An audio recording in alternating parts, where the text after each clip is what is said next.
നമസ്കാരം. ഇസ്ലാം മതവിശ്വാസികൾക്ക് മക്കയും ക്രിസ്ത്യാനികൾക്ക് റോമും പോലെയാണ് ഹൈന്ദവ വിശ്വാസികൾക്ക് അയോധ്യയിലെ രാമക്ഷേത്രം. കോടിക്കണക്കിന് ഹിന്ദുക്കളുടെ വൈകാരികവും ആത്മീയമായ കേന്ദ്രമാണിത്.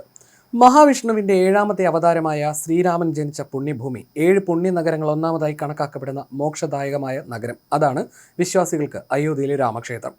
നൂറ്റാണ്ടുകൾ നീണ്ട പോരാട്ടങ്ങളുടെയും നിയമയുദ്ധങ്ങളുടെയും ചരിത്രമാണ് രാമക്ഷേത്ര പുനർനിർമ്മാണത്തിന് പിന്നിലുള്ളത്. 1528 മുഗൾ വംശസ്ഥാപകനായ ബാബറുടെ നിർദ്ദേശപ്രകാരം അദ്ദേഹത്തിന്റെ ജനറൽ മീർബാഗി 1528 അയോധ്യയിലെ രാമക്ഷേത്രം തകർത്തുവെന്നാണ് പറയുന്നത്. തുടർന്ന് അത് ബാബറി മസ്ജിദായി. പിന്നീട് സ്വതന്ത്ര ഇന്ത്യയിൽ ഒരുപാട് കലാപങ്ങൾ ഇക്കാരണത്താൽ ഉണ്ടായി. 1992 ഡിസംബർ 6 രാജ്യത്തിന്റെ വിവിധ ഭാഗങ്ങളിൽ എത്തിയ ലക്ഷക്കണക്കിന് കർസേവകർ ബാബറി മസ്ജിദ് കെട്ടിടം തകർത്തത് ലോകത്തെ ഞെട്ടിച്ചതാണ്. തുടർന്ന് ദീർഘകാലം നടന്ന നീണ്ട നിയമ പോരാട്ടത്തിന് ശേഷം 2019 സുപ്രീം കോടതി വിധിയോടെയാണ് ഈ സ്ഥലം ഹിന്ദുക്കൾക്ക് കിട്ടുന്നത്. അങ്ങനെ രക്തം ചീന്തിയും പ്രക്ഷോഭങ്ങൾ നടത്തിയും ഉണ്ടായ ക്ഷേത്രമാണിത്. ഇന്ത്യയിൽ BJP എന്ന ഹിന്ദുത്വ പാർട്ടിയുടെ വളർച്ചയുടെ അടിസ്ഥാനവും രാമക്ഷേത്ര നിർമ്മാണമായിരുന്നു. 2024 ജനുവരി 22 ഇവിടെ ക്ഷേത്രം ഉയർന്നു. പ്രധാനമന്ത്രി നരേന്ദ്രമോദിയുടെ നേതൃത്വത്തിലാണ് പ്രാൺ പ്രതിഷ്ഠാ ചടങ്ങ് നടന്നത്. ഇതോടെ നൂറ്റാണ്ടുകൾ നീണ്ട പ്രക്ഷോഭങ്ങൾക്ക് വിരാമമായി രാമക്ഷേത്രം ജനങ്ങൾക്ക് തുറന്നു കൊടുക്കുകയായിരുന്നു. അതായത് അയോധ്യയിലെ രാമക്ഷേത്രം എന്നത് വെറും ഒരു ക്ഷേത്രമല്ല, അത് ഹിന്ദുത്വയുടെ പതാക വഹിക്കുന്ന സ്ഥാപനം കൂടിയാണ്. പക്ഷേ അവിടെ നിന്നിപ്പോൾ വരുന്ന വാർത്തകൾ ഞെട്ടിക്കുന്നതാണ്. ശബരിമല സ്വർണ്ണക്കൊള്ളയൊക്കെ വലിയ വിഷയമാക്കി അതേ BJP ഭരിക്കുന്ന യോഗി ആദിത്യനാഥ് മുഖ്യമന്ത്രിയായിരിക്കുന്ന ഒരു സംസ്ഥാനത്തെ ഏറ്റവും സുപ്രധാനമായ ക്ഷേത്രത്തിൽ കോടികളുടെ കാണിക്കക്കൊള്ളയാണ് റിപ്പോർട്ട് ചെയ്യപ്പെട്ടത്. കണക്കുകൾ പ്രകാരം 200 കോടി മുതൽ 1400 കോടി വരെ രൂപയുടെ വെട്ടിപ്പ് നടന്നിട്ടുണ്ടെന്നാണ് ആരോപണം. CCTV ദൃശ്യങ്ങൾ ഡിലീറ്റ് ചെയ്തും സ്വർണത്തിലും വെള്ളിയിലും തീർത്ത 1520 കട്ടകൾ കാണാനില്ല തുടങ്ങിയ ആരോപണങ്ങളും ഉയരുന്നുണ്ട്. ക്ഷേത്ര ട്രസ്റ്റിന്റെ ഭൂമി വാങ്ങലും SITയുടെ അന്വേഷണ പരിധിയിലുണ്ട്. വിപണി വിലയിലും കുറഞ്ഞ വിലയിലാണ് ട്രസ്റ്റ് പലയിടത്തും ഭൂമി വാങ്ങിയതെന്ന ആരോപണവും ഉയരുന്നു. പ്രധാനമായും 5 പ്രതികളെയാണ് പോലീസ് തിരിച്ചറിഞ്ഞിട്ടുള്ളത്. കൂടാതെ സംശയനിഴലിൽ 50ഓളം ജീവനക്കാരുണ്ടെന്നുമാണ് റിപ്പോർട്ടുകൾ. മുൻ മന്ത്രി പവൻ പാണ്ഡെ ഉൾപ്പെടെയുള്ളവർ ആദ്യഘട്ടത്തിൽ 5 കോടി മുതൽ 7.5 കോടി രൂപ വരെ നഷ്ടപ്പെട്ടു എന്നായിരുന്നു ആരോപണം ഉന്നയിച്ചിരുന്നത്. എന്നാൽ SITയുടെയും മറ്റ് അന്വേഷണ ഏജൻസികളുടെയും പ്രാഥമിക പരിശോധനയിലാണ് തട്ടിപ്പിന്റെ വ്യാപ്തി 200 കോടിക്ക് മുകളിൽ വരുമെന്ന വിവരങ്ങൾ പുറത്തുവരുന്നത്. കവർച്ചയുമായി നേരിട്ട് ബന്ധമുണ്ടെന്ന് കണ്ടെത്തിയ 5 ജീവനക്കാരെയാണ് പ്രധാന പ്രതികളായി നിലവിൽ തിരിച്ചറിഞ്ഞിട്ടുള്ളത്. ഇത്രയും സുരക്ഷയുള്ള ഒരു ക്ഷേത്രത്തിൽ നിന്ന് കോടികളുടെ കാണിക്കപ്പണം കൊള്ളയടിച്ചു എന്നത് ഏറെ ഞെട്ടിക്കുന്നതാണ്. സംഭവം പ്രതിപക്ഷം വലിയ വിവാദമാക്കിയതോടെ അടുത്ത വർഷം നടക്കുന്ന UP തെരഞ്ഞെടുപ്പിൽ ഇത് വളരെ ബാധിക്കുമെന്ന കാര്യം ഉറപ്പിലെ ഈ വൻ സാമ്പത്തിക ക്രമക്കേട് പുറലോകമറിഞ്ഞത് ഒരു വിസിൽ ബ്ലോവർ വഴിയും പിന്നാലെ പ്രതിപക്ഷ പാർട്ടികൾ നടത്തിയ രാഷ്ട്രീയ ഇടപെടലിലൂടെയുമാണ്. ഒരു സർക്കാർ ഓഫീസിലോ അല്ലെങ്കിൽ സ്വകാര്യ സ്ഥാപനത്തിലോ അല്ലെങ്കിൽ സംഘടനയിലോ നടക്കുന്ന നിയമവിരുദ്ധമായ കാര്യങ്ങൾ, അഴിമതി, സുരക്ഷാ വീഴ്ചകൾ എന്നിവ അധികാരികളുടെയോ പൊതുജനങ്ങളുടെയോ ശ്രദ്ധയിൽപ്പെടുത്തുന്ന വ്യക്തിയാണ് വിസിൽ ബ്ലോവർ എന്ന് വിളിക്കുക. ക്ഷേത്രത്തിലെ മുൻ അക്കൗണ്ട്സ് ഇൻചാർജായിരുന്ന മഹിപാൽ സിംഗാണ് ഈ തട്ടിപ്പ് ആദ്യമായി വെളിപ്പെടുത്തിയത്. പണം എണ്ണുന്ന പ്രക്രിയയിൽ ലക്ഷക്കണക്കിന് രൂപയുടെ കൃത്രിമം നടക്കുന്നത് താൻ നേരിട്ട് കണ്ടെത്തിയതായി അദ്ദേഹം മാധ്യമങ്ങളോട് വെളിപ്പെടുത്തി. ഒരു ദിവസം എണ്ണിയ തുകയേക്കാൾ 5 ലക്ഷം രൂപ കുറച്ച് വൗച്ചർ എഴുതിയത് താൻ പിടികൂടിയിരുന്നു. ഈ ക്രമക്കേട് ട്രസ്റ്റ് ജനറൽ സെക്രട്ടറി ചമ്പത് റായിയും മറ്റ് ഭാരവാഹികളെയും അറിയിച്ചെങ്കിലും നടപടിയെടുക്കുന്നതിന് പകരം തന്നെ ജോലിയിൽ നിന്ന് നീക്കുകയാണ് ഉണ്ടായതെന്ന് അദ്ദേഹം ആരോപിച്ചു. ഇതോടെ രാമക്ഷേത്ര കൊള്ള വലിയ ചർച്ചയായി. അതിനിടെ ട്രസ്റ്റിനുള്ളിൽ ആഭ്യന്തര ഓഡിറ്റും നടന്നു. ഇതിലാണ് ഭക്തർ സമർപ്പിച്ച കാണിക്കപ്പണത്തിൽ ഏകദേശം 7 കോടി രൂപയുടെ കുറവുള്ളതായി സംശയം തോന്നിയെന്ന വിവരവും പുറത്തു വരുന്നത്. തുടർന്ന് CCTV ദൃശ്യങ്ങൾ പരിശോധിച്ചപ്പോൾ പല മാസങ്ങളിലെ ദൃശ്യങ്ങൾ ഡിലീറ്റ് ചെയ്തതായും കണ്ടെത്തി. 2026 ജൂൺ ആദ്യവാരത്തോടെ പ്രതിപക്ഷ പാർട്ടികൾ ഈ വിഷയം പരസ്യമായി ഉന്നയിച്ചു. സമാജ്വാദി പാർട്ടി നേതാവ് അഖിലേഷ് യാദവ് ജൂൺ 7 നടത്തിയ പത്രസമ്മേളനത്തിൽ കോടിക്കണക്കിന് രൂപയുടെ കാണിക്കപ്പണം ക്ഷേത്രത്തിൽ നിന്ന് കാണാതായിട്ടുണ്ടെന്നും കോടതി ഇതിൽ നേരിട്ട് ഇടപെടണമെന്നും ആവശ്യപ്പെട്ടു. ആം ആദ്മി പാർട്ടിയുടെ സഞ്ജയ് സിംഗ് താൽക്കാലിക ജീവനക്കാർ ചുരുങ്ങിയ മാസങ്ങൾക്കുള്ളിൽ ലക്ഷങ്ങളുടെ സ്വത്തുക്കളും കാറുകളും വാങ്ങിക്കൂട്ടിയതിന്റെ രേഖകളും പുറത്തുവിട്ടു. ഇതോടെയാണ് പോലീസ് അന്വേഷണം തുടങ്ങിയത്. പ്രാദേശിക പോലീസ് നടത്തിയ പ്രാഥമിക പരിശോധനയിൽ സംശയിക്കപ്പെടുന്ന ഒരു ജീവനക്കാരന്റെ വീട്ടിൽ നിന്ന് ഒളിപ്പിച്ച നിലയിൽ 10 ലക്ഷം രൂപ നേരിട്ട് കണ്ടെടുത്തു. ഇതോടെ തട്ടിപ്പ് നടന്നുവെന്ന് പൂർണ്ണമായും സ്ഥിരീകരിക്കപ്പെട്ടു. സംഭവങ്ങൾ പൊതുജനമധ്യത്തിൽ വലിയ ചർച്ചയായതോടെ ക്ഷേത്രത്തിന്റെ പ്രതിച്ഛായ നിലനിർത്താനും സുതാര്യത ഉറപ്പാക്കാനുമായി ട്രസ്റ്റ് തന്നെ സർക്കാരിനോട് അന്വേഷണം ആവശ്യപ്പെടുകയും തുടർന്ന് ഉത്തർപ്രദേശ് മുഖ്യമന്ത്രി യോഗി ആദിത്യനാഥ് SIT അന്വേഷണം പ്രഖ്യാപിക്കുകയുമാണ് ഉണ്ടായത്. ട്രസ്റ്റ് സെക്രട്ടറിയുടെ ഡ്രൈവറായ രാംശങ്കർ യാദവ്, ലവ്കുഷ് മിശ്ര, അനുരൂപ് മിശ്ര എന്നിവരുൾപ്പെടെയുള്ള ജീവനക്കാർ കസ്റ്റഡി. ചിത്രത്തിലെ ഫണ്ട് വെട്ടിപ്പ് കേസുമായി ബന്ധപ്പെട്ട് പ്രതിസ്ഥാനത്തുള്ള ജീവനക്കാരുടെ ഞെട്ടിക്കുന്ന സ്വത്ത് വിവരങ്ങളും SIT അന്വേഷണത്തിൽ കണ്ടെത്തിയിരുന്നു. പ്രതിമാസം 15,000 മുതൽ 20,000 രൂപ വരെ മാത്രം ശമ്പളമുള്ള സാധാരണ ജീവനക്കാരാണ് ചുരുങ്ങിയ കാലയളവിനുള്ളിൽ കോടികളുടെ സ്വത്തുക്കൾ സമ്പാദിച്ചതായി കണ്ടെത്തിയിരിക്കുന്നത്. ഭക്തർ നേരിട്ട് നൽകുന്ന വലിയ തുകകൾ ബാങ്ക് അക്കൗണ്ടുകളിൽ രേഖപ്പെടുത്താതെ നേരിട്ട് തട്ടിയെടുക്കുകയായിരുന്നു ഇവരുടെ രീതി. ലവ്കുഷ് മിശ്ര മുമ്പ് കാർ മെക്കാനിക്കായിരുന്നു. ഇയാൾ പിന്നീട് ക്ഷേത്രത്തിലെ കാണിക്കപ്പണം എണ്ണുന്ന വിഭാഗത്തിലെ ജീവനക്കാരനായി മാറി. ഇയാളുടെ വീട്ടിൽ നടത്തിയ റെയ്ഡിൽ 10 മുതൽ 12 ലക്ഷം രൂപ വരെ പണമായി കണ്ടെടുത്തിട്ടുണ്ട്.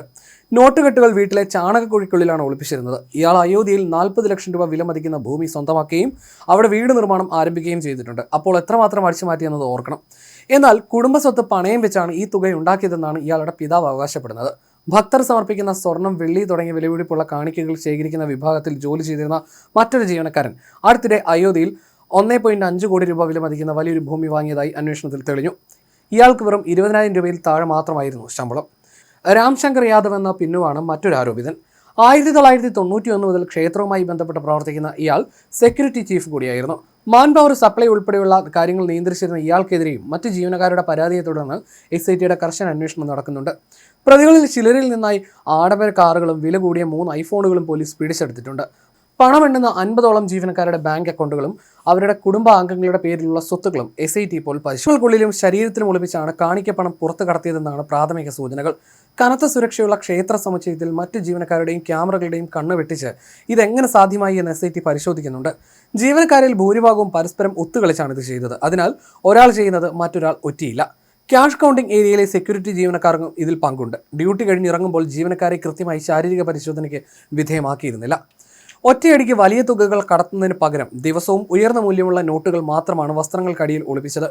ഈ രീതിയിൽ ദിവസേന ചെറിയ തുകകൾ മാറ്റിവെച്ചാണ് മാസങ്ങൾ കൊണ്ട് കോടിക്കണക്കിന് രൂപയുടെ വൻ തട്ടിപ്പായി ഇത് മാറിയത്. വസ്ത്രത്തിനുള്ളിൽ കടത്തിയ പണം ബാങ്ക് അക്കൗണ്ടുകളിൽ നിക്ഷേപിക്കാതെ വീടുകളിലാണ് സൂക്ഷിച്ചിരുന്നത്. പിടിയിലായ ഒരു ജീവനക്കാരന്റെ വീട്ടിലെ പശുത്തൊഴുത്തിലെ കച്ചിത്തുറുവിനടിയിലാണ് 10 ലക്ഷം രൂപ ഒളിപ്പിച്ചിരുന്നത്. ഇതുവരെ നടത്തിയ അന്വേഷണത്തിൽ പ്രതികളിൽ നിന്ന് 2 കോടി രൂപയോളം പോലീസിന് കണ്ടുകെട്ടാൻ കഴിഞ്ഞിട്ടുണ്ട്. വരും ദിവസങ്ങളിൽ SIT റിപ്പോർട്ട് പുറത്തു വരുന്നതോടെ മുൻ BJP MP ബ്രിജ്ഭൂഷൺ ശരൺ സിംഗ് ഉൾപ്പെടെയുള്ളവർ ക്ഷേത്രത്തിലെ ചില ഉന്നത സ്വാധീനമുള്ള വ്യക്തികൾക്ക് ഈ ക്രമക്കേടിൽ പങ്കുണ്ടെന്ന് ആരോപിച്ചിട്ടുണ്ട്. പണം എണ്ണുന്നയിടത്തെ സുരക്ഷാ സംവിധാനങ്ങളെ മറികടക്കാൻ കഴിഞ്ഞ 7-8 മാസത്തെ CCTV ദൃശ്യങ്ങൾ ബോധപൂർവം ഡിലീറ്റ് ചെയ്തു. പണം സൂക്ഷിക്കുന്ന സ്ട്രോങ് റൂമിലും അതിന്റെ പ്രധാന കവാടത്തിലും ചില ജീവനക്കാർ മനഃപൂർവ്വം പ്രവർത്തിക്കാത്ത വ്യാജ ക്യാമറകളാണ് സ്ഥാപിച്ചിരുന്നത്. പണം എണ്ണുന്ന സമയത്ത് ക്യാമറകളുടെ ആംഗിൾ മാറ്റിവെച്ചും തട്ടിപ്പ് മറയ്ക്കാൻ ശ്രമിച്ചതായി അന്വേഷണ സംഘം സംശയിക്കുന്നുണ്ട്. ഭക്തർ സമർപ്പിച്ച സ്വർണം, വെള്ളി തുടങ്ങിയ വിലപിടിപ്പുള്ള ആഭരണങ്ങളുടെ ഔദ്യോഗിക വിവരങ്ങൾ പലതും രജിസ്റ്ററിൽ തട്ടിപ്പുകൾ നടന്നയിടമാണ് രാമക്ഷേത്രം. എന്നിട്ടും അധികൃതർ ശ്രദ്ധിച്ചില്ല. രാമക്ഷേത്ര ട്രസ്റ്റിന്റെ യഥാർത്ഥ ചെക്കുകൾ ഓഫീസിലിരിക്കെ തന്നെ വ്യാജമായി ക്ലോൺ ചെയ്ത ചെക്കുകൾ ഉപയോഗിച്ച് ബാങ്ക് അക്കൗണ്ടിൽ നിന്ന് മുൻപ് ലക്ഷങ്ങൾ പിൻവലിച്ചിരുന്നു. 2020 സെപ്റ്റംബറിലാണ് ഈ സംഭവം. മൊത്തം 6 ലക്ഷം രൂപയാണ് 2 ഘട്ടങ്ങളിലായി അക്കൗണ്ടിൽ നിന്ന് പിൻവലിച്ചത്. CBIയുടെ അയോധ്യ ബ്രാഞ്ചിലുള്ള ശ്രീരാമ ജന്മഭൂമി തീർത്ഥക്ഷേത്ര ട്രസ്റ്റിന്റെ ഔദ്യോഗിക അക്കൗണ്ടിൽ നിന്നാണ് പണം ചോർന്നത്. ട്രസ്റ്റ് ജനറൽ സെക്രട്ടറി ചമ്പത് റായിയുടെയും മറ്റൊരു ഭാരവാഹിയുടെയും ഒപ്പുകൾ ഇവർ കൃത്യമായി വ്യാജമായി രേഖപ്പെടുത്തി. സെപ്റ്റംബർ 1 ആദ്യ ക്ലോൺ ചെക്ക് ഉപയോഗിച്ച് 2.5 ലക്ഷം രൂപ ലക്നൌവിലെ ബാങ്കിൽ നിന്ന് പഞ്ചാബ് നാഷണൽ ബാങ്കിലെ ഒരു അക്കൗണ്ടിലേക്ക് മാറ്റി. സെപ്റ്റംബർ 8 രണ്ടാമത്തെ കോൺക്രീറ്റ് ചെക്ക് ഉപയോഗിച്ച് 3.5 ലക്ഷം രൂപയും ഇതേ രീതിയിൽ തട്ടിയെടുത്തു.